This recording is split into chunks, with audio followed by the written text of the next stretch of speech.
Hello bull trackers, welcome to another episode of market चर्चा।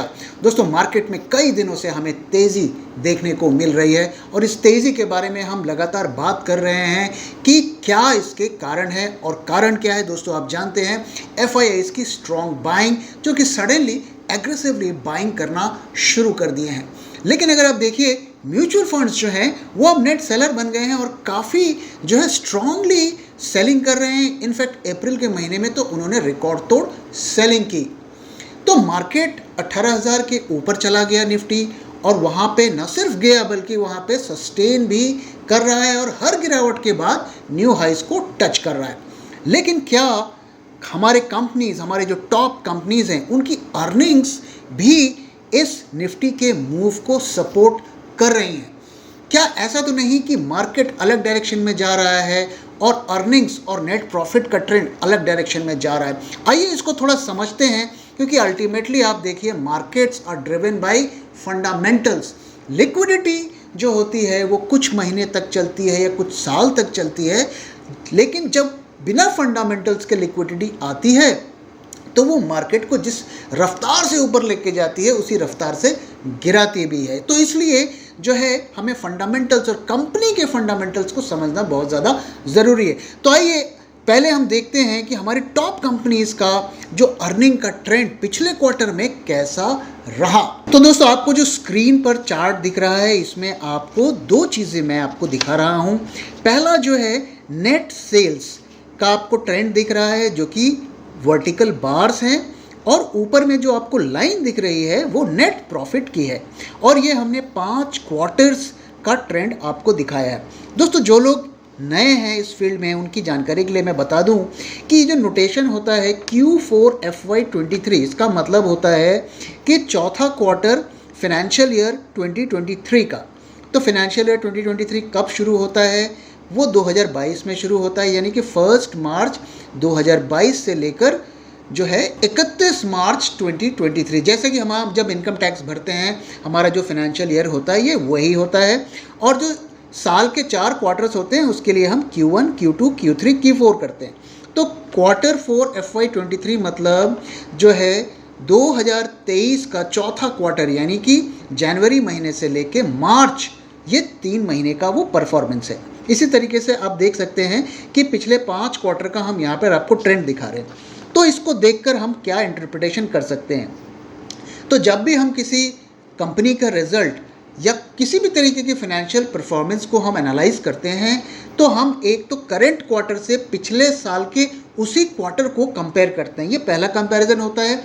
और साथ ही हम करेंट क्वार्टर को पिछले क्वार्टर से भी कंपेयर करते हैं। तो सबसे पहले आइए हम 2023 के चौथे क्वार्टर को 2022 के चौथे क्वार्टर से कंपेयर करते हैं, यानी कि जो आपको पहला बार दिख रहा है चार्ट में और आखिरी बार दिख रहा है, इसका कंपैरिजन करेंगे। तो आप देखिए, यहाँ पर आपको लग रहा होगा कि यार नेट सेल्स तो बहुत बढ़ गया है, लेकिन क्या दरअसल ये इतना बढ़ा है? देखिए, अगर पिछले साल के यानी कि 2022 के चौथे क्वार्टर में जाएंगे तो नेट सेल्स था करीब 78 लाख करोड़ अप्रॉक्सीमेटली, और इस साल के चौथे क्वार्टर का सेल्स क्या था? 83 लाख करोड़। अब ये कितना परसेंट हुआ? ये मात्र 7.05% हुआ। यानी कि आप देखिए कि आपके जो टोटल जो कंपनीज का जो सेल है वो सिर्फ 7% के रफ्तार से बढ़ा, और आप चाहते हैं कि आपका पोर्टफोलियो 20%, 25% की रफ्तार से बढ़े। यहाँ पर मैं एक चीज़ आपको बता दूँ कि ये जो टोटल हम अर्निंग्स और सेल्स आपको दिखा रहे हैं, ये करीब 272 कंपनीज का दिखा रहे हैं, जिसमें हमने बैंक और फाइनेंशियल्स को निकाल दिया है। क्यों निकाल दिया है वो आगे बात करेंगे, क्योंकि बैंक और फाइनेंशियल्स जो होते हैं थोड़े अलग टाइप के बिजनेस होते हैं। उनका रॉ मटेरियल पैसा होता है, जबकि बाकी कंपनीज के जो है दूसरे तरीके के मॉडल होते हैं। तो हम बैंक के और फाइनेंशियल के परफॉर्मेंस को भी डिस्कस करेंगे और दोनों को मिलाकर भी करेंगे, लेकिन पहले हम बैंकों को हटा देते हैं और देखते हैं कि बाकी कंपनीज में क्या परफॉर्मेंस दिख रहा है। तो इसमें 272 टॉप कंपनीज जिनके रिजल्ट्स पिछले क्वार्टर के डिक्लेयर हो चुके हैं, उनको इस कैलकुलेशंस में इंक्लूड किया गया है। तो पहली चीज़ तो ये कि अगर हम इसके पिछले साल के सेम क्वार्टर से कंपेयर करते हैं तो सिर्फ 7% का ग्रोथ हमें देखने को मिलता है। लेकिन अगर इसे हम मार्च क्वार्टर से दिसंबर क्वार्टर को कंपेयर करें तो वहाँ पर क्या दिखता है, सिर्फ 1.25% का ग्रोथ हमें दिखता है। तो क्लियरली आप देख सकते हैं जो सेल हो रही है, जो उनका टर्नओवर जनरेट हो रहा है, उसमें कोई ग्रोथ नहीं है। तो कंपनी हमारी, जैसे कि मैंने बताया, अगर इस रफ्तार से ग्रो करेंगे तो हमारे पोर्टफोलियो 20-25% के रफ्तार से ग्रो करना बहुत ज़्यादा मुश्किल है। अब अगर इसमें हम देखें शुरू के क्वार्टर्स, अगर शुरू के 3 क्वार्टर्स का अगर आप ट्रेंड देखें तो वहाँ पे देखिए आप कि सेल्स काफ़ी अच्छे कंसिस्टेंटली ग्रो कर रहे हैं। क्यों ग्रो कर रहे थे? क्योंकि उस दौरान लगभग सभी कंपनीज ने अपने प्राइजेस को बढ़ाया था। तो जब आप प्राइस बढ़ाएंगे, अपने प्रोडक्ट्स के प्राइजेस को बढ़ाएंगे, तो आपके जो है टोटल सेल्स का टर्नओवर तो बढ़ जाएगा। और इसीलिए आप देखिए उनके जो सेल्स का वॉल्यूम बढ़ रहा है, सेल्स का साइज बढ़ रहा है, लेकिन उनकी जो ऊपर वाला चार्ट अगर आप देखिए तो उनकी प्रॉफिटेबिलिटी दरअसल घट रही है। ऐसा क्यों हो रहा है कि रॉ मटेरियल का प्राइस बढ़ रहा था, जिसके चलते उन्होंने अपने जो है प्रोडक्ट के प्राइसेस को बढ़ाया, लेकिन रॉ मटेरियल के जिस रफ्तार से उनके प्राइसेस को बढ़ रहे थे उसकी वजह से उनका प्रॉफिट में हमें डिक्लाइन देखने को मिला। और जो ट्रेंड आप देखिए तो डिक्लाइन है। तो क्लियरली ये जो आपको शुरू के महीने में ग्रोथ दिखा है वो सिर्फ इसलिए दिखा है क्योंकि उन्होंने अपने प्राइजेस को बढ़ाया। अब अगर हम आखिरी क्वार्टर में देखें, अगर हम नेट प्रॉफिट को देखें तो नेट प्रॉफिट बढ़ा है। क्यों बढ़ा है? क्योंकि एक तो उन्होंने अपने प्राइजेस को बढ़ा दिया। बढ़ाने के बाद क्या होता है कि जब कंपनी बुरे दौर से गुजर रही होती है तो वो कई तरीके की ऑप्टिमाइजेशन करती है कंपनी, उसका फ़ायदा उनको मिला। और साथ ही आप देखिए पिछले कुछ महीनों से कमोडिटी प्राइजेस में गिरावट देखने को मिल रही है। तो उन्होंने प्राइजेस तो हाई कमोडिटी प्राइजेस के बेसिस पर रख लिए, लेकिन अब कमोडिटी प्राइस में गिरावट होने लगी तो उनको फ़ायदा हुआ। तो कोई भी कंपनी एक बार जब प्राइस बढ़ाती है तो इतनी आसानी से गिराती नहीं है। तो अगर कमोडिटी प्राइजेस अभी गिरते रहेंगे तो उनके नेट प्रॉफिट्स आने वाले क्वार्टर में बढ़ेंगे, लेकिन अगर दोबारा से कमोडिटी प्राइसेस बढ़ने लगते हैं तो वापस से उनके मार्जिन्स जो है प्रेशर में आ जाएंगे। तो क्लियरली आप देख सकते हैं जो ट्रेंड है non banking and finance company का वो बहुत ज़्यादा एनकरेजिंग नहीं है। फिलहाल इस क्वार्टर तक तो नहीं है, आने वाले क्वार्टर्स में क्या होगा वो हम तब बात करेंगे।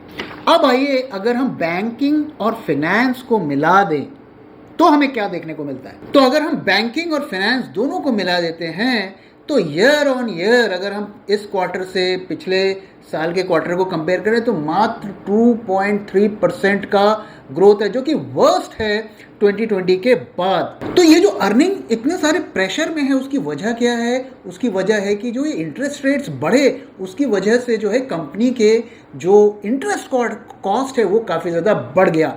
तो कितना बढ़ गया? करीब 37% बढ़ गया अगर उससे पिछले साल से कंपेयर करें। तो जब आपके इंटरेस्ट रेट्स इस रफ्तार से आपका इंटरेस्ट कॉस्ट बढ़ेगा तो आप मार्जिन को कैसे मेंटेन करेंगे? देखिए दोस्तों, कोई भी बिजनेस जो होता है वो डेट पे चलता है। इक्विटी से वो इनिशियली अपना पैसा उठा लेते हैं, लेकिन साल दर साल जब उन्हें पैसे की ज़रूरत पड़ती है तो वो डेट मार्केट में जाते हैं और बैंक से भी कर्जा लेते हैं। तो जब इंटरेस्ट रेट बढ़ता है तो उनकी ईएमआईज वगैरह जो होती हैं, जो पेमेंट्स मंथली होती हैं, वो बढ़ जाती हैं, जिससे उनके जो कॉस्ट भी बढ़ जाता है। तो इन कारणों से उनकी अर्निंग्स काफ़ी ज़्यादा प्रेशर में रही। इनफैक्ट अगर आप उनके इंटरेस्ट कॉस्ट को देखिए तो वो 17 क्वार्टर्स के हाईएस्ट दर पर चल रहे हैं। इतनी ज़्यादा उनकी कॉस्ट बढ़ गई है। अब आप देखिए, अब हम देख रहे हैं कि इंटरेस्ट रेट्स फेड भी अब ये कह रहा है कि नहीं बढ़ाएगा, आरबीआई भी कह रहा है कि हमने पॉज ले लिया है। मान लीजिए कि इंटरेस्ट रेट्स अब वो नहीं बढ़ाते हैं, लेकिन जो हाई रेट्स हैं अगले कई क्वार्टर्स तक हो सकता है सस्टेन करें, क्योंकि हमें तो नहीं लगता कि इतनी जल्दी गिरावट होने वाली है 6-8 महीने से पहले। तो उसका पिंच भी इन कंपनीज को आने वाले क्वार्टर्स में झेलना पड़ेगा। तो ऐसा फिलहाल तो नहीं लगता कि कोई मिरेकल होने वाला है कि अगले क्वार्टर से जो है ड्रामेटिकली इनके कंपनी के परफॉर्मेंस इंप्रूव हो जाए। तो अगर आप बैंकिंग और फाइनेंस को बाकी कंपनी के साथ मिलाकर एनालाइज करेंगे तो डेटा आपको थोड़ा ज़्यादा अच्छा मिलेगा। और क्यों मिलेगा? क्योंकि बैंकों को हाई इंटरेस्ट रेट रेजिम से कुछ हद तक फ़ायदा होता है, नुकसान भी होता है, और जब नुकसान होता है तो बड़ा होता है, लेकिन इमीडिएट फ़ायदा होता है, क्योंकि उनकी जो मेन इनकम होती है, लोन आपने इंटरेस्ट रेट्स को बढ़ा दिया तो ऑटोमेटिकली जो है उनकी नेट सेल्स बढ़ जाएंगे। और साथ ही वो लोन का रेट तो तुरंत बढ़ा देते हैं, लेकिन एफडी का रेट और सेविंग्स का रेट इतनी आसानी से नहीं बढ़ाते हैं, तो उसका गैप का भी उनको फ़ायदा मिलता है इनिशियल ईयर्स में। तो वही हमें बैंकिंग और फाइनेंस में देखने को मिला है। लेकिन ऐसा भी नहीं है कि बैंकिंग और फाइनेंस कंपनीज का ड्रामेटिकली प्रॉफिट जो है बहुत ज़्यादा बढ़ गया है। तो उन्होंने ईयर ऑन ईयर अगर आप देखिए इस क्वार्टर से पिछले क्वार्टर को कंपेयर करें तो 13.6%, सिर्फ 13.6% का जो है ग्रोथ दिखाया है। और एक और ख़ास बात ये है कि अगर हम ये जो टोटल कंपनीज का अगर हम डेटा लें तो 40% अर्निंग्स जो है उसमें बैंकिंग और फाइनेंस की ही है। तो क्लियरली हाई इंटरेस्ट रेट से हमारे इंडिया की अगर स्पेसिफिकली बात करें तो बैंकों को तो फ़ायदा होता हुआ दिख रहा है। और शायद यही कारण है कि बैंकिंग और फाइनेंस में हमें पिछले कुछ टाइम से स्ट्रॉन्ग रैली देखने को मिल रही है और बैंक निफ्टी से ज़्यादा अच्छा परफॉर्म कर रहा है। सबका कंक्लूजन क्या है? पहली चीज़ तो ये है कि मैक्रो में अनसर्टेनिटी है। मैंने आपको क्लियरली डेटा दिखाया कि कंपनी के परफॉर्मेंस बहुत अच्छा नहीं दिख रहे हैं, और आप एक मिरेकल की उम्मीद कर सकते हैं कि अगले क्वार्टर या उसके बाद वाले क्वार्टर में कुछ बहुत ही अच्छा हो जाए, लेकिन फिलहाल तो वो ट्रेंड हमें नहीं दिख रहा।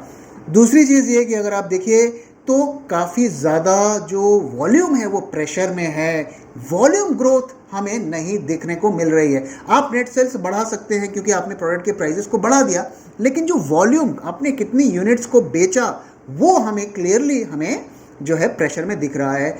और सारे सेक्टर्स अगर आप देखिए तो अच्छे नहीं कर रहे हैं। बैंकिंग और फाइनेंस इज एन एक्सेप्शन, और आईटी जो है बहुत बुरे दौर से इस वक्त गुजर रहा है। हमने क्लियरली देखा कि इन्फोसिस और टीसीएस के रिजल्ट्स में हमें देखने को मिला कि किस तरीके से ग्लोबल सिनेरियो आईटी कंपनीज के लिए बहुत ज़्यादा सूटेबल इस वक्त नहीं दिख रहा है। तीसरी चीज़ ये कि जैसे कि मैंने बताया कि हायर इंटरेस्ट रेट्स अगर ये सस्टेन करते हैं तो ये हाई जो कॉस्ट इंटरेस्ट का कॉस्ट जो है कंपनीज को वो अगले कई क्वार्टर्स तक बेयर करना पड़ सकता है। और देखिए अगर इंटरेस्ट रेट घटेंगे भी तो ऐसा नहीं है कि वो ड्रामेटिकली घटेंगे।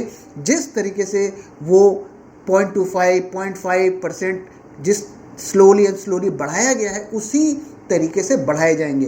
तो ये हाई इंटरेस्ट रेजीम जो है मुझे तो नहीं लगता कि अगले 1-1.5 साल तक जो है कहीं जाने वाला है। तो क्लियरली मैक्रोस फंडामेंटल्स जो है मार्केट का साथ नहीं दे रहे हैं, लेकिन मार्केट तो ऊपर जा रहा है क्योंकि एफआईआईज की लिक्विडिटी आ रही है मार्केट में और वो मार्केट को पंप कर रही है। लेकिन दोस्तों जैसा कि मैंने बताया कि लिक्विडिटी ड्रिवन रैली सस्टेन नहीं करती है। ठीक है, वो 1 क्वार्टर 2 क्वार्टर 1 साल 1.5 साल सस्टेन कर जाएगी, लेकिन जब वो गिरती है तो बहुत तेज़ी के साथ गिरती है। और इसका मैं आपको एक एग्जांपल देता हूँ। अगर आप रियल एस्टेट मार्केट को ट्रैक कर रहे हैं तो 2005 से 2007 तक शार्पली आप देखिए रियल एस्टेट में किस तरीके का बूम हमें देखने को मिला, न सिर्फ इंडिया में बल्कि वर्ल्ड वाइड। और ऐसा लगता था कि ये रैली रियल एस्टेट की तो कभी ख़त्म होने वाली नहीं है। वो सारा कुछ जो है लिक्विडिटी ड्रिवन रैली थी, क्योंकि हर कोई होम लोन ले रहा था, इंटरनेशनल कंपनीज भी रियल एस्टेट में पैसे लगा रही थी, एफआईआईज भी जो है रियल एस्टेट में इन्वेस्ट कर रहे थे। तो सारा पैसा जो है इक्विटी मार्केट के अलावा रियल एस्टेट में भी बड़ी संख्या में जा रहा था, और रियल एस्टेट के प्राइजेस भी तेज़ी के साथ बढ़े। खास करके इंडिया में हम देखें तो वो ड्रामेटिकली बढ़े। लेकिन आप देखिए उसके बाद से किस तरीके से एक 5-6 साल का हमें बस्ट देखने को मिला और रियल एस्टेट मार्केट पूरी तरीके से डाउन रहा। और इतने सालों के बाद जो है अब हमें थोड़ी recovery market real estate market में होती हुई दिख रही है। कितनी कंपनियां रियल एस्टेट की बर्बाद हो गई।